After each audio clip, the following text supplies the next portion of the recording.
Here's the pro-Israel lobby group that's working to change our public schools and textbooks. It's called the Institute for Curriculum Services, a nonprofit organization whose stated goal is improving the accuracy of K-12 instruction and instructional material on Jews, Judaism, and Jewish history. But if you look a little deeper, it's obvious that one of its central goals is pushing pro-Israel narratives. ICS shapes school curricula in America either by recommending changes to existing curricula or creating its own. Their website says that they operate in all 50 states, and in 2018, they bragged that they were responsible for 11,500 changes in textbooks throughout America.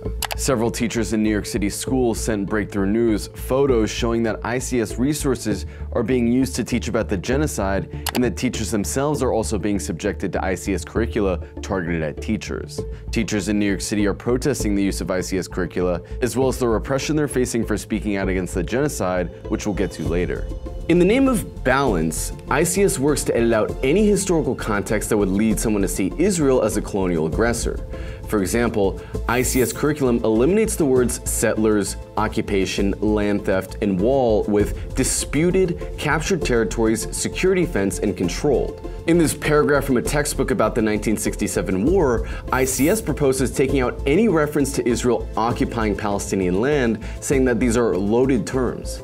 Instead, they offer up a new sentence which says, later Israel annexed East Jerusalem and the Golan Heights. Israel then allowed the building of homes and communities in some of these areas, which the Palestinians opposed. What's missing here is any mention of the fact that nearly the entire world condemns this move in numerous UN resolutions. While they neutralize any language about Israeli violence, ICS also selectively adds context to make Palestinians look violent.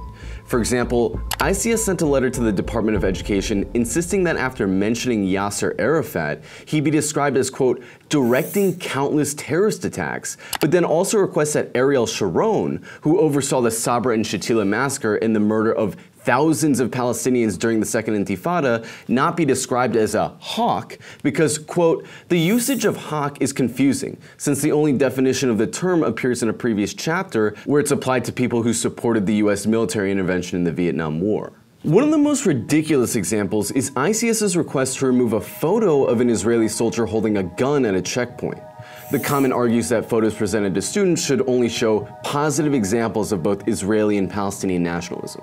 This comment is interesting because, one, you literally can't find photos of Israeli soldiers at checkpoints without a gun because they all carry them. And two, here's an actual political cartoon that the ICS suggested be used in textbooks in the Commonwealth of Virginia. It says, Roadmap to Peace, and shows two guys representing Israel and Palestine playing a game of Twister with the man who's presumably Palestinian sitting there with a bomb strapped to his chest. Besides the obvious fact that the whole positive nationalism rule clearly only applies to Israelis for the ICS, it also begs the question, what's the real obstacle to peace? The occupation in all of its genocidal brutality, or the armed resistance to it? But the greatest distortion of the ICS is that it denies the existence of Palestinian identity entirely. In its 80-slide curriculum, teaching the history of Arab-Israeli conflict using primary sources, there's not one explanation or even reference to what Palestine is or what being Palestinian means in the modern context. ICS repeatedly insists that, quote, there's no state of Palestine, nor has there ever been one, and therefore opts to the framing of an Arab-Israeli conflict. Every mention of Palestinians qualifies them as Palestinian Arabs, pushing the Israeli narrative that all Arabs are basically interchangeable, that Palestinians are just an extension of a larger Arab hatred of Jews, and that Palestinians have no unique tie to the land of Palestine, that they could move to any other Arab country and it would be no different for them. For its stated mission of appreciating Jewish history, you'd think they'd include some documents of anti-Zionist Jews, which was a big trend in the early 20th century. But no, the curriculum only provides documents that talk about the Zionist movement's aspirations from Europe to create a Jewish homeland in Palestine. And there isn't a single reference to the writings of people who already lived in Palestine. Instead, the curriculum cites a number of documents about Arab nationalism in the broader region and Arab opposition to the Ottoman Empire. While Arab nationalism is definitely relevant to the question of Palestine, to leave out the historic record of Palestinians living in Palestine, which is the very basis of Palestinian identity and claim to the land, and replace it with the aspirations of Arabs in Syria or the Arabian Peninsula to be free from Ottoman colonialism, it's obvious what they're trying to do here. The curriculum also tries to falsely construct the narrative that the Zionist movement had received written promises to the land of Palestine. The curriculum cites the Balfour Declaration, the document where the British expressed their support for a Jewish state in Palestine. Of course, the British Empire had simply seized Palestine from the Ottoman Empire. It was never theirs to give away. But the curriculum also heavily leans on the Faisal-Weitzman Agreement, the document where Faisal, the Emir of Mecca, seemingly agrees with Zionist leader Chaim Weitzman to help create a Jewish state in Palestine. There are a number of issues here. Faisal was the son of the king of Hejaz, a short-lived kingdom in modern Saudi Arabia. His father was used as an agent of the British, and neither he nor Faisal actually lived in Palestine. The idea that one man could override the will of millions of Palestinians who were against a Jewish state in Palestine is itself dubious. Second, Faisal couldn't even read the agreement because it was written in English. The agreement was almost immediately broken and is largely considered nothing more than a piece of propaganda. There are primary sources like the King Crane Commission which show widespread opposition to a Jewish state in Palestine, but students taking this course wouldn't know this. Why? Not just because it's not mentioned in the ICS curriculum, but also because the ICS insists that students not be allowed to use the internet to learn about Palestine, but that they should instead only use the Anti-Defamation League and Jewish Virtual Library as outside sources. The curriculum doesn't even mention the military occupation of the West Bank or the total blockade of Gaza.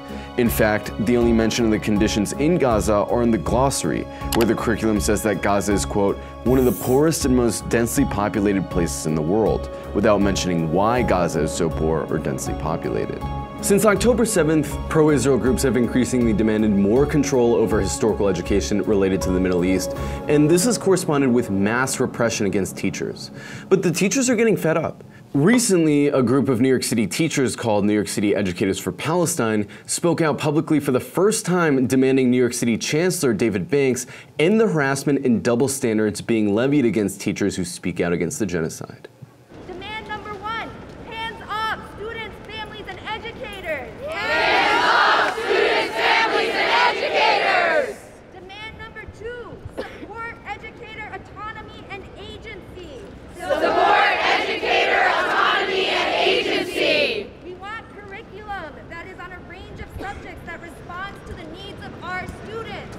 We've had teachers be doxxed for posts on social media that they made on their own free time. We have one member of our group who's actually, there was a doxing truck that someone paid for to come park outside of his school with his name, face, address, phone number on it.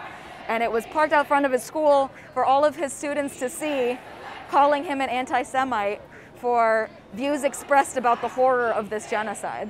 People are scared to say the wrong thing, and we haven't really been prepped with the understanding that we're going to be backed up if we speak the truth of what is happening. Teachers are being removed from their classrooms, where posters of solidarity and support that students create are being removed, where Palestinian teachers are being reprimanded and silenced and called into meetings for wearing a kufiya. So I was disciplined at the school level for being doxxed because being Palestinian brought negative attention to the New York City public schools and to my school.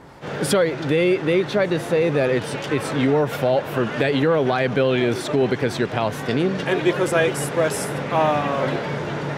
desire for Palestinian self-determination and resistance against colonial oppression and genocide. And you're Palestinian? And I'm Palestinian. Education is about passing on the lessons of the past. We teach our children about the worst crimes of humanity precisely so they don't repeat them. If we teach children the things we never want them to forget, what does that tell you about a government going to such lengths to erase the history of a people they're actively trying to kill?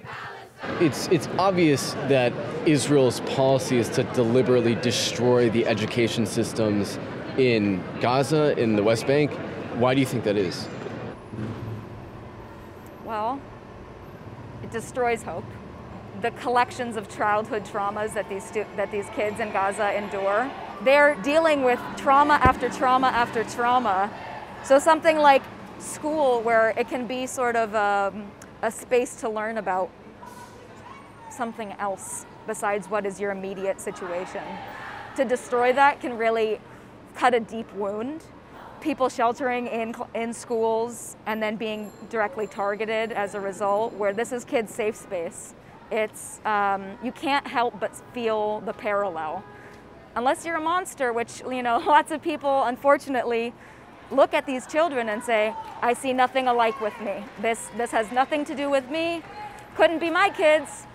And we find that shameful. You know, our job is as educators to open up the world and like just give love to the kids that come before us every day. It's our duty as educators to stand up for what's right and to say that we're not going to be, you know, intimidated by baseless accusations. In years past, students would ask me where I was from and I would tell them Palestine and they'd ask where is that or what is that. But seeing the awakening that's happening in schools and this insistence of students to gain that knowledge gives me hope that despite efforts to suppress that knowledge in schools, there will be students who will speak out against it and resist.